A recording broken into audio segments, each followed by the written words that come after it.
e a ponto de morrer. E ao ouvir acerca de Jesus, enviou a ele uns anciões dos judeus e rogaram-lhe que fosse e curasse seu escravo. Apresentando-se, pois, diante de Jesus, lhe rogaram insistentemente, dizendo: é digno de que concedas isto, porque ama a nossa nação, e ele mesmo nos edificou a sinagoga. Jesus foi com eles, mas quando já não estava muito da casa, o centurião enviou uns amigos para dizer-lhe: Senhor, não te molestes, porque não sou digno de que entres debaixo do meu teto, pelo qual nem sequer me considerei digno de ir a ti, mas dize a palavra e seja curado o meu criado, que mesmo eu, que sou homem estabelecido sob a autoridade, tenho soldados sob o meu comando, e digo a este: vai e vai, e a outro: vem e vem, e ao meu escravo: faz isto e o faz. Ao ouvir essas coisas, Jesus maravilhou-se com eles, e voltando-se, disse a gente que o seguia: eu vos digo que nem ainda em Israel achei uma fé tão grande. E ao regressar a casa, os que haviam sido enviados encontraram o escravo são. Um pouco depois aconteceu que foi a uma cidade chamada Naim, e iam com ele seus discípulos e uma grande multidão. E quando se aproximou da porta da cidade, eis que estavam saindo para enterrar o defunto, filho único de sua mãe que era viúva, e estava com ela uma grande multidão da cidade. Ao vê-la, o Senhor foi movido a compaixão por causa dela, e lhe disse: não chores. E aproximando-se, agarrou o caixão, e os que o levavam se detiveram, e disse: jovem, a ti te digo, levanta-te. E o morto se incorporou e começou a falar, e o entregou à sua mãe. E um grande temor sobreveio a todos, e glorificaram a Deus, dizendo: um grande profeta foi levantado entre nós, e Deus visitou seu povo, e sua fama se estendeu por toda a Judéia e por toda a região circunvizinhança. Amém? Peço meus olhos, Pai. Deus, queremos agora ouvir a tua palavra. Senhor, nós viemos aqui com esse objetivo. Viemos aqui para adorar, bendizer, glorificar teu nome, e, Senhor, ouvir a tua palavra. Por isso, abre o nosso entendimento, abre a nossa mente, ó Deus, para entendermos a tua palavra, que ela penetre no nosso coração, que ela ache local no nosso coração, que ela ache, ó Deus, o lugar certo no nosso coração, que nós saímos daqui melhores do que entramos, ó Deus. Em nome de Jesus, faz isso por nós pedimos. Amém e amém. A igreja pode se sentar. Quero dar como tema uma mensagem que o Senhor colocou no meu coração essa manhã. O seguinte: consequências de um milagre. Se você olhar a sua Bíblia, você vai ver que Jesus, em 2 anos e meio, quase 3 anos de ministério, fez tantos milagres que João diz assim, que se fossem colocados em livros, certamente não haveria livro no mundo que coubesse tudo aquilo que Jesus fez. Claro que João estava dizendo que isso significa que Jesus fez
entre lá, e ele nem é digno de vir até o Senhor, porque ele mesmo disse isso.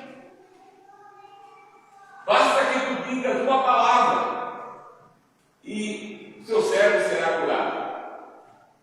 E a Bíblia narra que Jesus deve ter falado algo, porque afinal de contas, quando eles voltaram para a casa do centurião, o servo estava curado. Nesse contexto, Jesus então retorna e agora ele vai para um outro lugarzinho, uma outra cidadezinha chamada Naim. E ali ele se depara com uma situação ao começar a entrar na cidade, nos portões da cidade. Ele se depara com um enterro. E agora ele olha e vê uma viúva que tinha um único filho e ela estava indo enterrar seu filho que havia morrido. E a Bíblia diz que Jesus se moveu de compaixão por aquela mulher. E Jesus então vai para o enterro, pega e toca no esquife, no caixão, e as pessoas pararam, e Jesus então ressuscita aquele jovem e devolve ele para sua mãe. E nessa manhã eu quero falar com os irmãos a respeito dessa situação. Jesus continua fazendo milagres, amém? A Bíblia diz que ele é o mesmo, ontem, hoje e será eternamente. Ah, pastor, mas eu não tenho visto milagre. Olha, você está vivo, já é um grande milagre, amém? Você está vivendo num tempo onde doenças estão invadindo lugares, e muitas vezes você não pegou nada, graças a Deus, por isso é um milagre. E se você pegou num nível tão fraco que ela não causou efeito em você. Nós estamos vendo na televisão pessoas que tiveram Covid e agora estão com sequelas terríveis. E você continua intacto, amém? Isso é um milagre, esse é um milagre. Porque nós começamos muitas vezes a querer que o sol se apague, ou querer ver o cego ver, o mundo falar. Isso acontece também. Mas muitas vezes pela incredulidade da igreja, isso não tem muito acontecido aqui. Mas é na África. Vai para aqueles países onde eles estão recebendo o Evangelho agora, sem racionalizar. Vai ver o que está acontecendo lá. Os surdos ouvem, os cegos veem, os mortos são ressuscitados. Está acontecendo. Entra hoje no YouTube e vê. Busca lá milagres na África. Você vai ver centenas e milhares de milagres. Jesus continua fazendo milagres, amém? Porque Ele é aquele que faz milagres. Ele continua sendo o mesmo, ontem, hoje e será para sempre. E agora, quais são as consequências?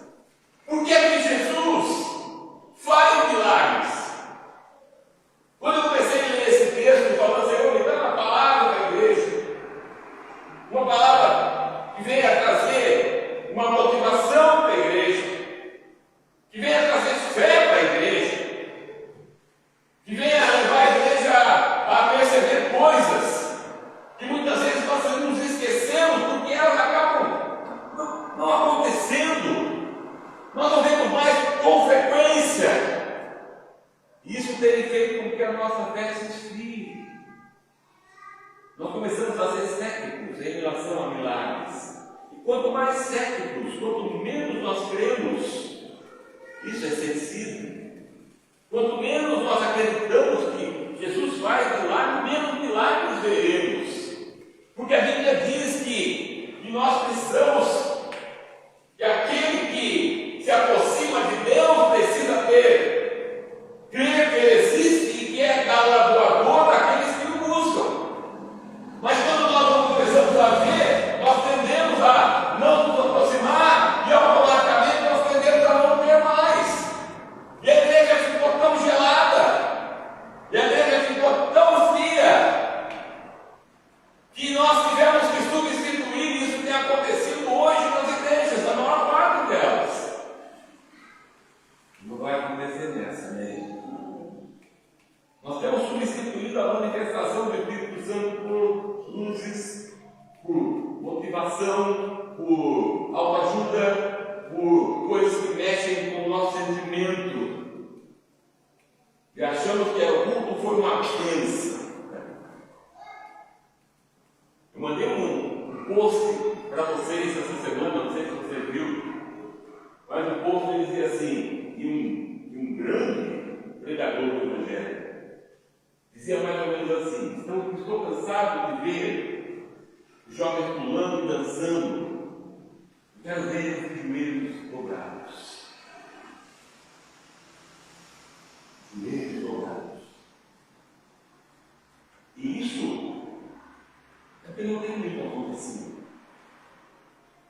pula, todo mundo se empolga, todo mundo deixa extravasar o sentimento, mas na hora de dobrar o joelho, se prostrar, eu não tenho muito isso. Isso tem feito com que a fé se esfrie. Porque não temos visto mais, mas quero dizer mais uma vez, Jesus continua sendo o mesmo ontem, hoje e será eternamente. Amém? Agora, quais são as consequências de um milagre? O que o milagre promove? O que o milagre faz com que aconteça? Primeiro, para que o milagre aconteça, olhando para o texto, e eu não quero aqui dizer que essa é a única maneira, porque não é a única maneira, mas essa é a maneira que eu comecei a enxergar no texto. A primeira coisa, para que haja um milagre, precisa haver ingredientes para que o milagre aconteça. E quando eu olhei o texto no versículo 6, a parte B, diz assim: o centurião estava falando, e diz assim: Senhor, não te molestes, porque não sou digno que entres debaixo do meu teto. O que é que o centurião estava dizendo de fato e de verdade? O que é que ele estava dizendo para Jesus? O que ele estava reconhecendo diante de Jesus? Ele estava reconhecendo a sua dependência de Deus e a sua incapacidade. Porque no momento em que ele vai até Jesus, ele vai porque ele reconhece que em Jesus há possibilidade de algo acontecer. Que nessa manhã você também entenda isso. Em Jesus há possibilidade. E nada é impossível para Deus. Amém? Glória a Deus. Não apenas isso. Ele também reconhece que ele é um centurião. Ele comandava 100 soldados.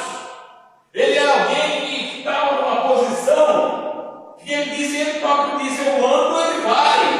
Eu falo, vem, ele vem. Eu digo ao meu servo, faça isso, ele faz.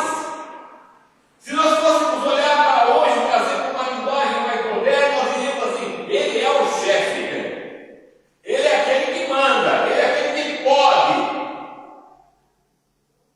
Mas o centurião, ao ir até Jesus, ao mandar pessoas até Jesus, ele não apenas reconhece a dependência de Deus, mas ele também reconhece a sua incapacidade. E nós precisamos começar a entender isso, porque vivemos, como tenho dito aqui, numa época onde quase tudo é possível. Quase tudo é possível. Ontem eu vi uma pequena reportagem que provavelmente passe hoje de manhã, das ararinhas azuis. E que tem a minha ararinha aqui nessa pregação. Elas estavam em extinção. Aí um grupo de pessoas lá da Alemanha, cientistas, conseguiram reproduzir ararinhas azuis. A ciência está numa forma em que estamos chegando ao que a Bíblia já dizia: nos últimos tempos a ciência se multiplicará. A minha mãe pegou a ponta do ferro aqui em cima. Sabe o que ela tem hoje aqui? Uma prótese e um fêmur aqui que possibilita com que ela ande, está andando ainda com dificuldade, mas a dor que ela tinha, já não tem mais. Abriram aqui, cortaram aquele osso que estava quebrado, tiraram fora, colocaram o negócio de metal ali. A ciência está no jeito que nós estamos reproduzindo clones. Já reproduzimos isso. Ainda não reproduzimos, não sabemos, mas pelo menos se foi feito, nós ainda não sabemos. Clones de pessoas. E com tudo isso, nós começamos a ficar cegos. Porque nós achamos que nós podemos. Nós achamos que somos capazes, autossuficientes. Nós achamos que podemos viver a vida, uma vida normal, muitas vezes, sem Deus. É a grande maioria das pessoas, principalmente aqueles que têm dinheiro. Eu não preciso de Deus, porque eu tenho dinheiro. E de fato, se você olhar por esse prisma, o dinheiro compra tudo. Mas mesmo assim, se uma doença vier ali, o dinheiro não vai adiantar para nada.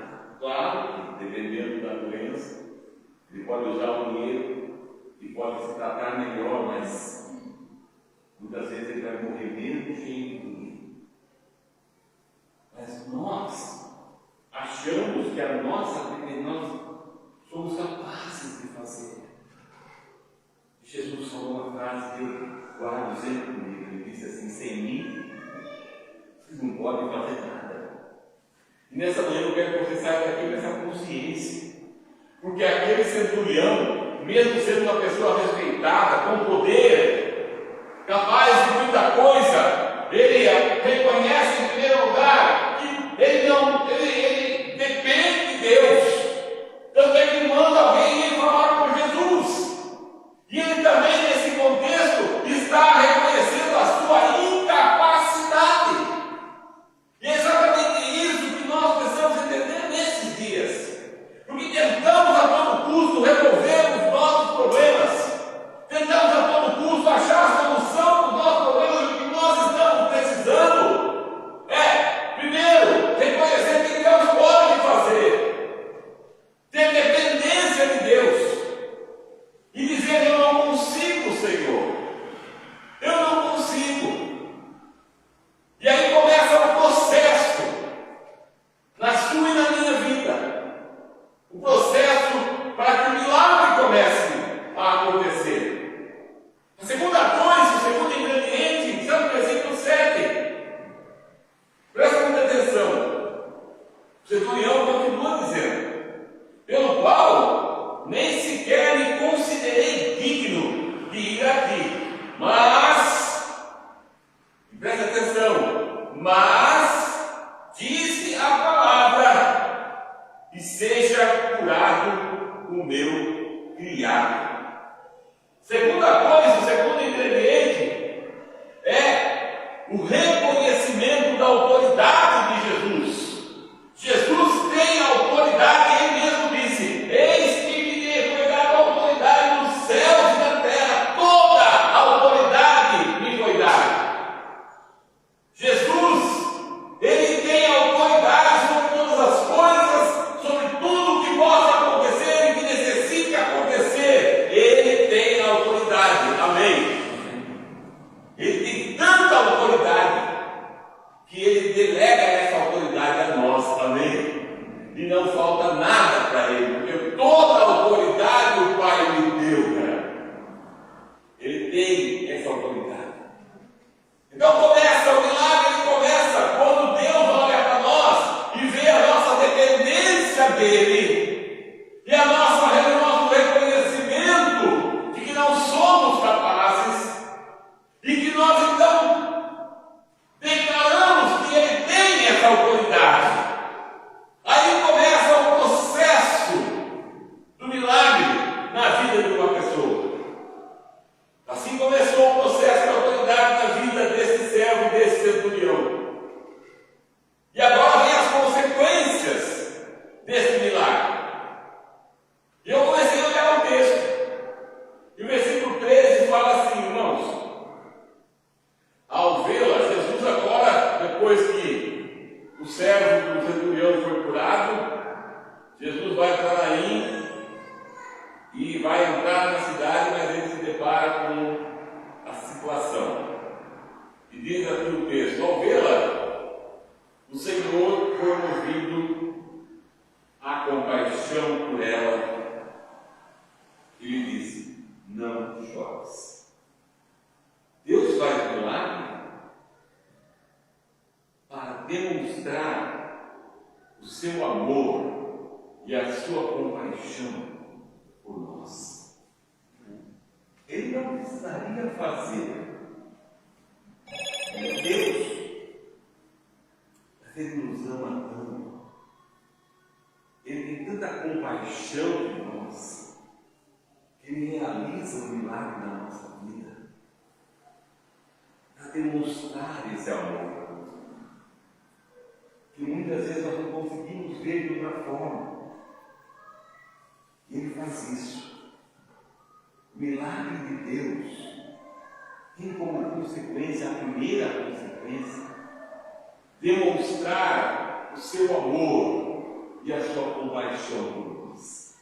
Aquele cego que estava na estrada, quando Jesus passa e a multidão está com ele, e ele percebe, alguém diz a ele: olha, é Jesus quem está passando. Ele se levanta, ele não enxerga, ele é cego, mas ele começa a gritar: Jesus, filho de Davi, tem misericórdia de mim, e sai atrás da multidão gritando: Jesus, filho de Davi, tem misericórdia de mim.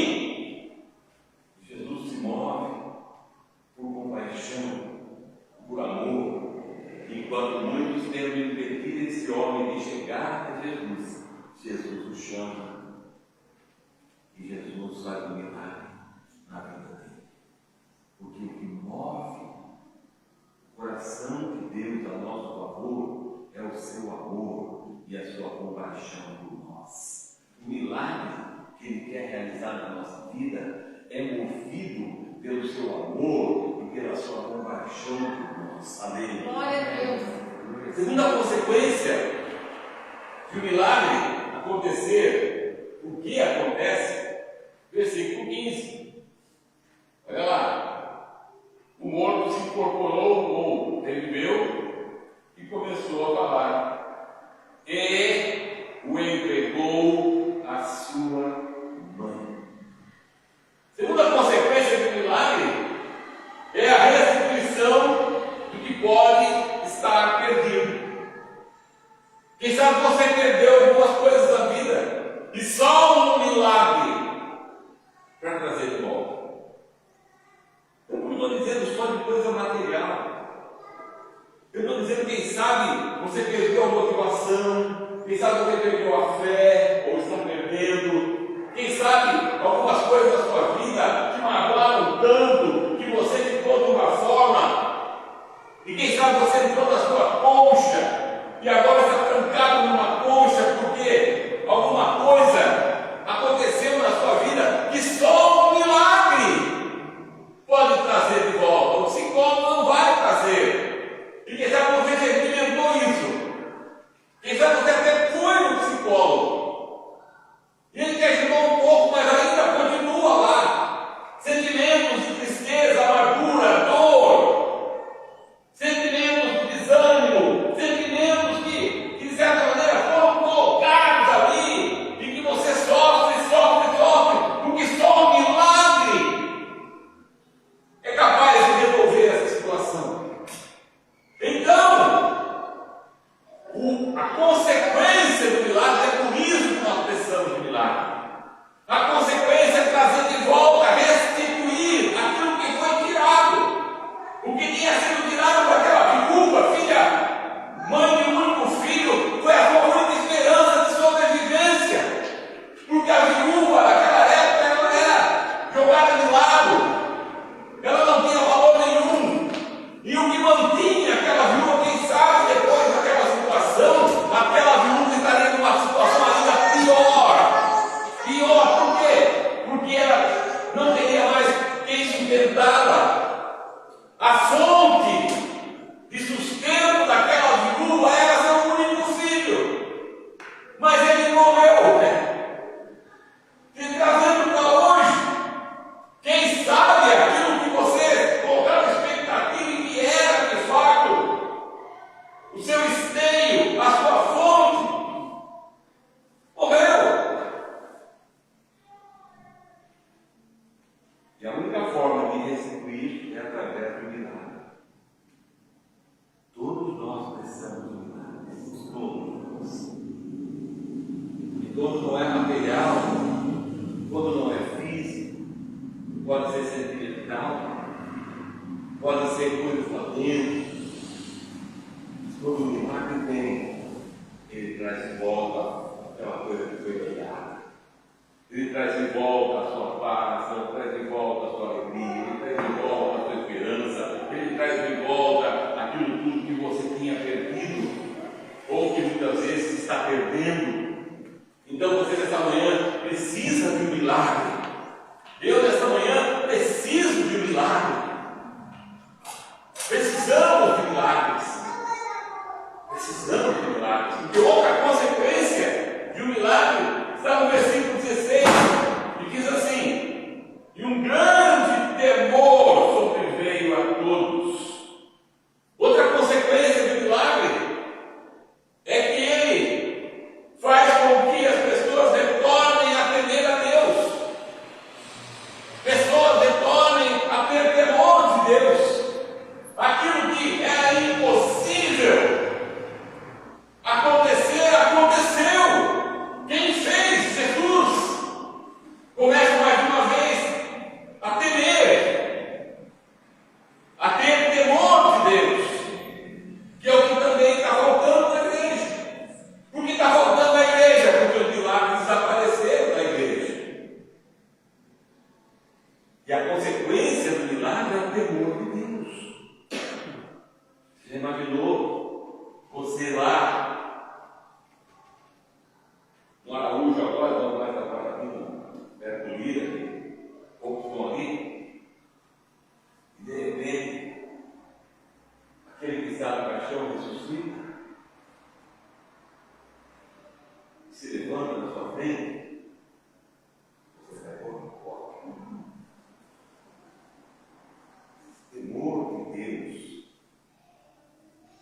acontece quando há um milagre de Deus acontecendo. E não só o temor. Verso 16 também diz: e glorificavam a Deus. Quarta consequência é que quando há um milagre, há glórias a Deus. Amém? Quando o milagre acontece, nós damos glória a Deus. São consequências de um milagre. E para concluir essas consequências, o versículo 17 nos fala de outra consequência. E diz assim: e sua fama se estendeu por toda a Judéia e por toda a região circunvizinha. Outra consequência do milagre é que o evangelismo ou o evangelho é espalhado. Quando Jesus realiza aquele milagre, daquela ressuscitar aquele menino, a sua fama se espalhou. Muitas vezes nós temos que ter milagres para poder contar para os outros aquilo que Deus está fazendo, porque por nós mesmos, e esse é o grande problema, acredito eu hoje. Eu vivi numa época, na minha juventude, onde nós saímos para evangelismo, íamos ficar de casa, reuníamos com as pessoas que aceitavam a Cristo. Era uma época onde eu acredito que Santa Bárbara inteira foi evangelizada.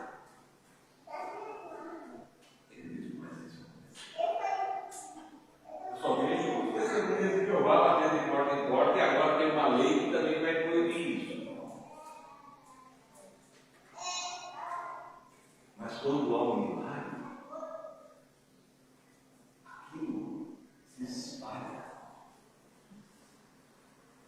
O evangelho se espalha quando o milagre acontece. Por isso que muitas vezes há uma tendência nossa de correr para tal lugar, porque alguém disse assim: ó, lá faz milagre. Nós temos a tendência de correr para lá. Percebe? Quando o milagre acontece, o evangelho é propagado. Pessoas são alcançadas. Consequências de um milagre. Todos nós precisamos de um milagre. Eu não sei qual é o seu, sei qual é o seu, eu sei o que eu preciso. Eu sei que Deus precisa fazer um milagre em uma área da minha vida. Precisa fazer um milagre. Nossa igreja precisa de um milagre também, mas nós temos a convicção de que Jesus está no nosso meio, querendo ainda fazer um milagre. Glória a Deus. E eu quero encerrar, em nome de Jesus, dizendo que nessa manhã, assim como Jesus estava naquele lugar, passando por lá, Jesus da mesma forma está passando por aqui. Quanto para glorificar o Senhor? Amém.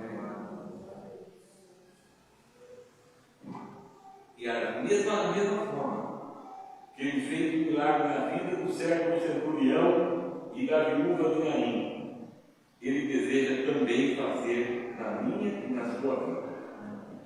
Nessa manhã, queridos, eu quero desafiar você. Precisa de um milagre. Todos nós precisamos de um milagre. Mas eu quero desafiar você. Primeiramente,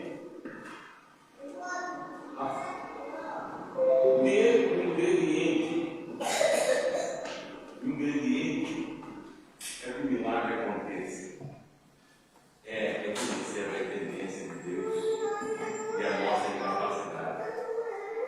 E a segunda é reconhecer a autoridade de Jesus. Se você tem isso no seu coração, eu quero convidar você aqui à frente. Nós vamos orar com você para que o milagre aconteça na sua vida. Eu não sei qual é o milagre, mas eu sei que Jesus quer fazer milagres. Amém? Então, se você tem essa consciência de que você depende de Deus, que você não tem capacidade para resolver o problema, e que você reconhece a autoridade de Jesus, sai do seu lugar e vem aqui na frente, em nome de Jesus, nós queremos orar por você. E eu quero me incluir nessa oração, porque nós todos precisamos de um milagre. Nós todos necessitamos de um milagre. Milagre, irmãos, milagre é aquilo que nós não conseguimos fazer, é aquilo que é impossível de milagre. Deixa eu dizer algo para você. É impossível. É impossível alguém ir lá no seu coração, lá no fundinho lá, e remover de lá muitas vezes a amargura. Alguém pode camuflar isso. Psicólogos podem camuflar isso, mas tirar de lá. É a mesma coisa, deixa eu dar um exemplo muito claro. No Antigo Testamento, quando eles pegavam o sangue do animal, do cordeiro, e o sacerdote ele entrava uma vez por ano para fazer expiação do pecado, expiação do pecado é tirar o pecado. Aquele pecado não saía. Na verdade, quando ele espargia o sangue, trocava o sangue, o pecado era encoberto. Ou seja, eles cobriam. Espiritualmente falando, era como se o sangue cobrisse o pecado, mas o pecado continuava lá.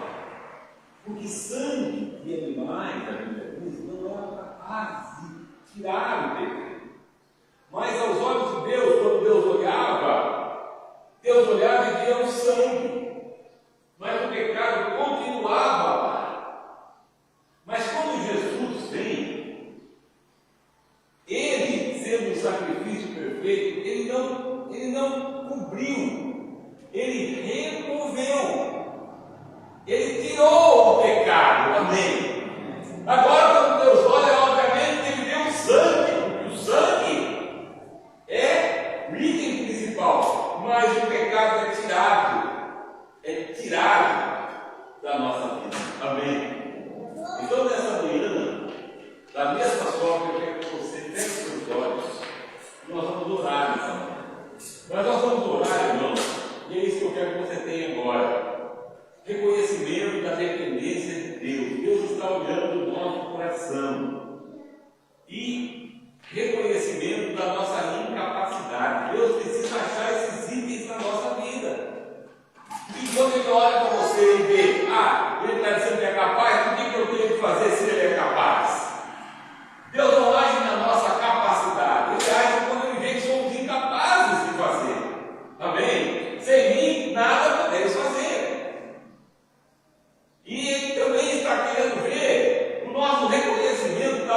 autoridade que Ele tem. Temos que crer que Ele tem autoridade, toda a autoridade. Amém? Então vamos fechar os nossos olhos e vamos falar com Deus desse sentimento. Comece a reconhecer a sua dependência de Deus. Comece a reconhecer a sua incapacidade. Comece a reconhecer a autoridade de Deus na sua vida. Comece nesse espírito, nesse sentimento. Comece a reconhecer isso na sua vida. Nós vamos ver consequências do milagre acontecendo na nossa vida. Nós vamos ver um milagre acontecer na nossa vida. Mas nós precisamos reconhecer a nossa dependência de Deus, a nossa incapacidade, o nosso reconhecimento da autoridade dele na nossa vida. Então comece a reconhecer isso. Eu vou orar por você. Eu vou orar para que Deus, olhando o seu coração agora, e vendo essa dependência, e vendo esse seu reconhecimento de incapacidade, e esse reconhecimento da autoridade dele na sua vida, ele vai fazer o milagre. Amém? Feche seus olhos, continua nesse espírito, Pai Celestial, no nome santo de Jesus de Nazaré. Nós mais uma vez entramos na tua presença. E Pai, nós cremos que tu és o mesmo Deus ontem, hoje e será eternamente. E nessa manhã, a tua igreja que está nesse lugar, veio à frente, ó Deus, porque eles têm a consciência, eles têm, Senhor Deus, a consciência de que eles necessitam de um milagre. Por isso eles vieram aqui na frente, reconhecendo a dependência do Senhor. Eles não estão reconhecendo dependência em outra coisa, mas estão reconhecendo a dependência do Senhor e reconhecendo também que são incapazes por eles próprios, ó Deus, de estarem resolvendo a situação. Pai Santo, o que eles estão lhe dizendo nessa manhã é que eles estão necessitando de um milagre, e tu és o Deus que faz milagres, ó Deus. Tu és o Deus que faz milagres, e nós reconhecemos isso nessa manhã.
Portanto, eu não consigo linkar com Deus.